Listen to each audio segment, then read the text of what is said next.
Paldies par ievadvārdiem.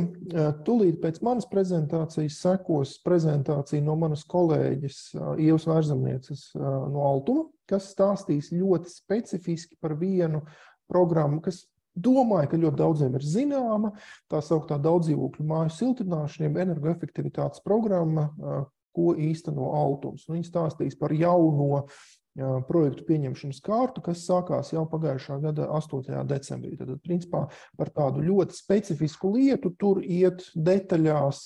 Ieva Vērzemniece stāsta par ļoti konkrēto programmu, kur ir šīs dotācijas no Eiropas Savienības finansējuma, tātad, lai sektu daļu no daudzdzīvokļu māju energoefektivitātes pasākumiem.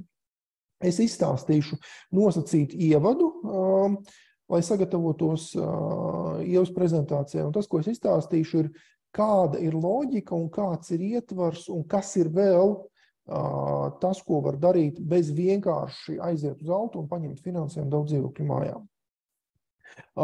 Pirmais, ko es gribu ievadām pateikt, kad tie veiksmīgie piemēri, kas ir energoefektivitātes pasākumiem, jo energoefektivitātes pasākumi Latvijā notiek jau kopš 2009. gada, tie ir 14 gadi jau. Tie veiksmīgie piemēri tad, kad pašvaldība ir uzņēmusies ļoti proaktīvu lomu. Vairāk iemeslu dēļ. Pirmkārt, tīri vēsturiski ļoti daudzas mājas ir pašvaldību īpašuma apsaimniekošanā, līdz ar to tīri praktiski katrā apdzīvotā vietā pašvaldība vienkārši ir viens no lielākajām iesaistītajām personām, vai caur namu pārvaldēm, vai kā savādāk. Pašvaldība ir viena no lielākajām iesaistītajām personām, kam tie īpašumi piedara vai kas tos īpašums pārvalda. Līdz ar to tas ir ļoti būtiski, lai šī pašvaldību amatpersonas savu darbu funkciju ietvaros aktīvi interesētos un darbotos ar finansējumu piesaisti. Un tur, kur, teiksim, tā praksa tāda ir bijusi gadiem, piemēram, labais piemērs Kurzemes reģionā ir pilnīgi noteikti Liepāja, kur pat veseli kvartāli ir renovētas mājas. Bet, būsim godīgi, tas ir ļoti, ļoti ilgu gadu darbs. Tas nenotiek vienā gadā. Tas prasa gadus 5 apmēram, lai pārliecinātu jau veselu kvartālu, lai sataisītu projektus, lai visu izdarītu. Tas ir pietiekami liels darbs, bet tas darbs atmaksājās. Jo, ziema mums ir katru gadu, un lai kā runātu par globālo sasilšanu, tik ātri viņa nepienāks un tik lielā apmērā, lai mēs vispār varētu aizmirst par ziemu un par apkuri. Tāpēc tādās pašvaldībās, kurās šī pieredze ar Altuma daudzdzīvokļu māju programmu ir, tad tur jau jūs esat labi pazīstami. Tādās pašvaldībās, kur ir bijusi mazāk iesaist līdz šim, tad ļoti aicinu sekot līdzi Ievas Vērzemnieces prezentācijai, jo atkal kārtējais naudas pieejamība ir atvērta, un tad attiecīgi izmantojam šo iespēju un turpinam siltināt mājas. Bet jaunums, relatīvs jaunums, jo jau vairāk kā gadu ir pieejama atbalsta programma būvdarbiem daudzdzīvokļu mājās un teritoriju labiekārtošanai, kā mēs viņu mēdzam devēt, remonta fonds. Un tas ir papildus tā sauktajai siltināšanas programmai, tad papildus vēl viena programma, relatīvi jauna. Šobrīd viņi ir izmantojuši tikai, ja nekļūdos, kādas 30 mājas visā Latvijā, relatīvi pret siltināšanas programmu, kur ir 1500 māju. Protams, tas ir ļoti neliels skaitlis. Līdz ar to es šodien vairāk pastāstīšu par šo tā saukto remonta fondu, bet patiesībā viņš dod ļoti plašas manevru iespējas gan pašvaldību namu pārvaldēm, gan namu apsaimniekotājiem piesaistīt finansējumu daudziem, ļoti daudziem un dažādiem darbiem. Un kā vēsturiski radās šis remonta fonds? Vēsturiski bija valsts kontroles audits, kas secināja, ka ļoti daudzām mājām, dažādu iemeslu dēļ, ir ļoti mazi vai pat nekādi māju uzkrājuma fondi. Un tās mājas ir ļoti riskantā stāvoklī, kad brīdī, kad būs nepieciešams remonts, tad tai mājai varētu būt problēmas. Un pavisam nesen Rīgā bija viens tāds gadījums, kad vienai mājai deformējās jumts, burtiski pirms mēneša decembrī. Un tieši šādam gadījumam šis remonta fonds ir radīts. Bet tam remonta fondam vēst pakāpeniski mēs esam paplašinājuši. Sākotnēji tas bija domāts tiešām kā šāds neatliekamo remontu vajadzībām. Protams, tādā brīdī, kad tev deformējās jumts, tu nevari sākt veidot mājas fondu. Jumta remonts, tev ir dažas dienas. Jumts ir jāsaremontē, it īpaši ziemā. It īpaši mūsu klimatiskajos apstākļos. Lūk, tātad ir radīts šāds atbalsta instruments, kas ir 31 miljonus, apsaimnieko viņu altums, un tālāk jūs slaidos rādīšu, ko visu ar šo remontu fondu var darīt. Viņš ir papildus daudzdzīvokļu māju energoefektivitātes grantiem, kas ir Eiropas nauda. Šīs konkrēti remontu fonds tā nav Eiropas nauda, tādā nozīmē, ka tā nav Eiropas Savienības dāvinājums. Šis ir aizdevums.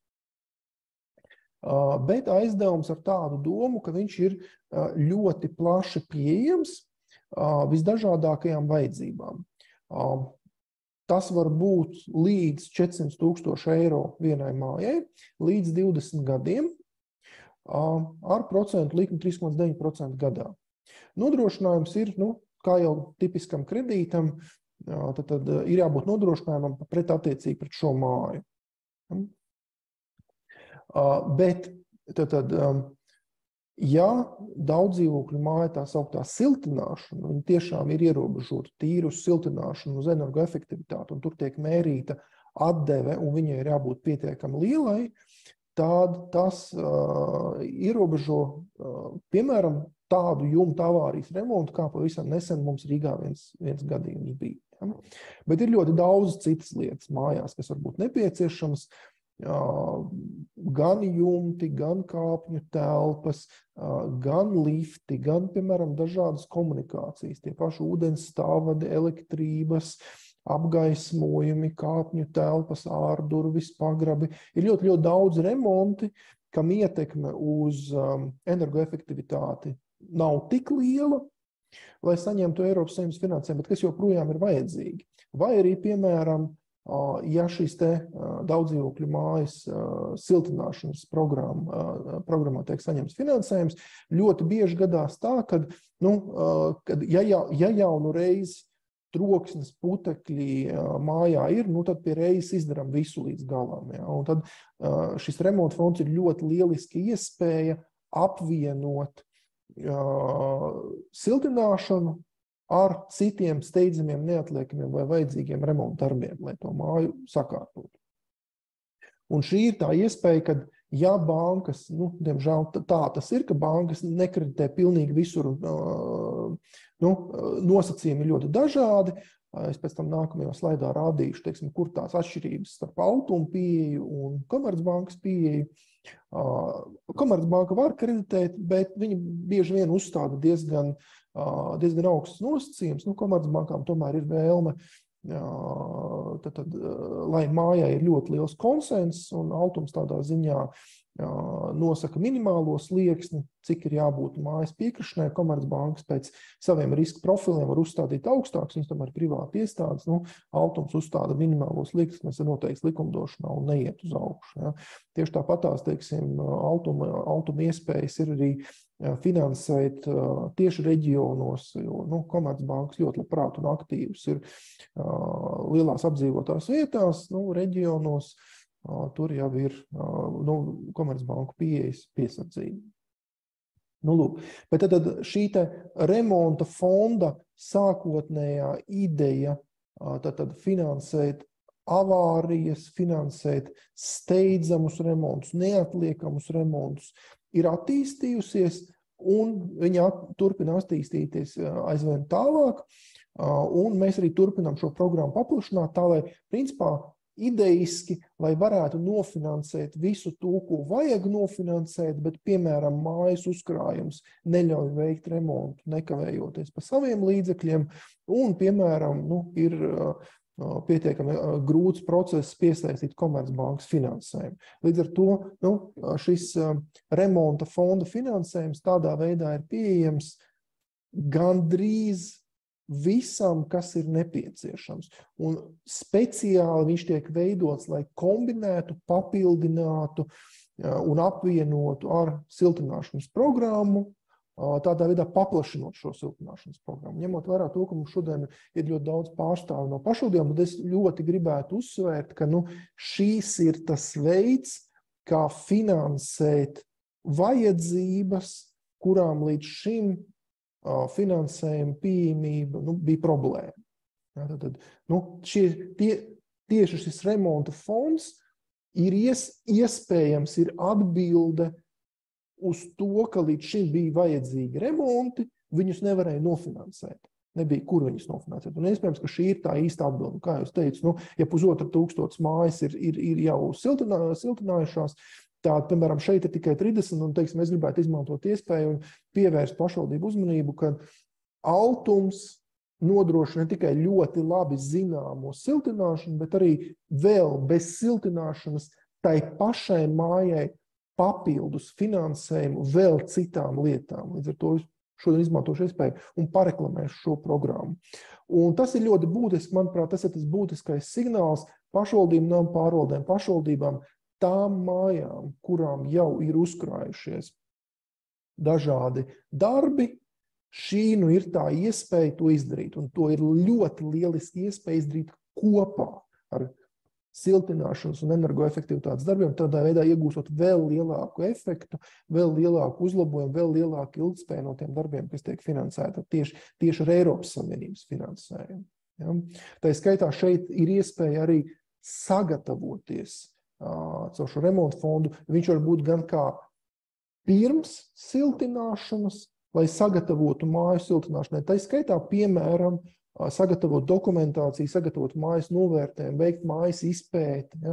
Arī no šejienes tas ir iespējams, jo ir pašvaldības, tas gan, protams, ir ļoti atkarīgs no pašvaldību iespējām, ir pašvaldības, kuras dod finansējumu mājām, lai sagatavotu projektus tieši šiem Eiropas Savienības finansējumam, tām pašvaldībām, kurām šādas iespējas nav, jūs arī droši varat novirzīt mājas tieši uz Altumu un teikt, ka arī Altums var iedot finansējumu no šī remonta fonda, lai sagatavotu māju, sagatavotu dokumentāciju, uztaisītu izpēti, uztaisītu tehniskos projektus, pirms vispār māja sāk pieteikties Altumā, un lai viņi saprast, teiksim, kādā stāvoklī ir māja un kādi ir tie darbi, kas ir nepieciešami. Lūk, tā. Kāda ir prasība? Ja, tad pa cik šo remontu fondu ievieš Altums, tad šeit nav tās prasības, kas ir bankai, un ja jums šķiet, ka bankas prasības ir pārmērīgas vai neizpildāmas, tad papētiet, kāda ir Altuma nosacījuma. Pirmais, Altums piemēro likumdošanā noteikto minimālo balsojumu, tad 50% plus 1 balss. Tad ir bankas, kas saka, viņu riska profils ir, piemēram, ka viņi grib mājai 70-80%. Ja māja nevar nodrošināt 70-80%, bet var nodrošināt 51%, lūdzu, tam ir domāts Altums. Otrs, tad reģioni, ja banka ir ļoti piesardzīgi kreditēt reģionos, tad atkal Altum ir šī iespēja nodrošināt finansējumu reģionos. Protams, loģiski mājai nevar būt lieli komunālo maksājumu parādi. Loģiski, ja jau komunālajie maksājumi tiek kavēti, tad ļoti iespējams, ka arī aizdevums no remonta fonda arī tiks kavēts. Līdz ar to Altumam tomēr ir jāvērtē, jo remonta fonds viņam nav Eiropas Savienības finansējuma, līdz ar to mēs nevaram uzdāvināt remonta fondu.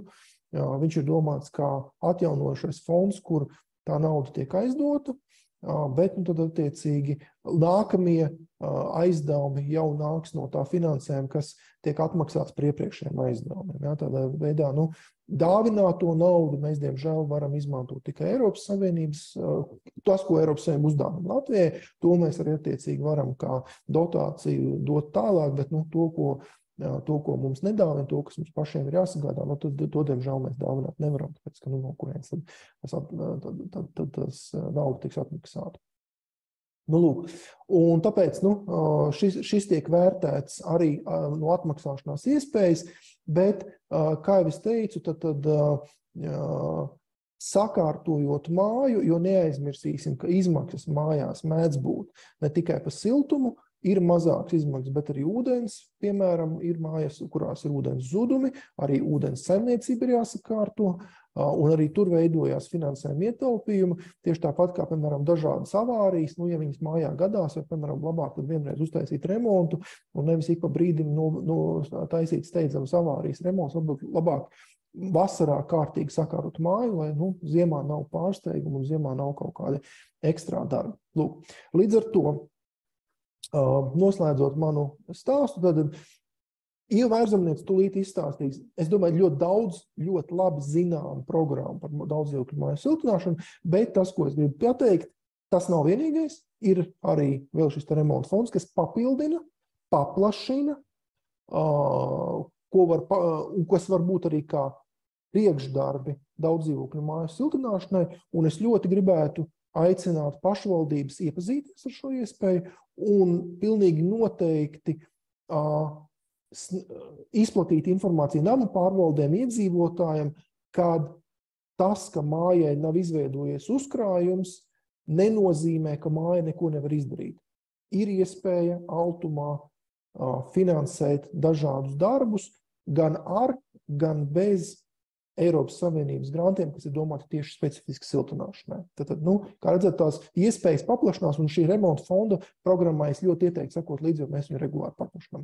Paldies, tas no manis viss, un tad ejam tālāk pie nākamā runātāja.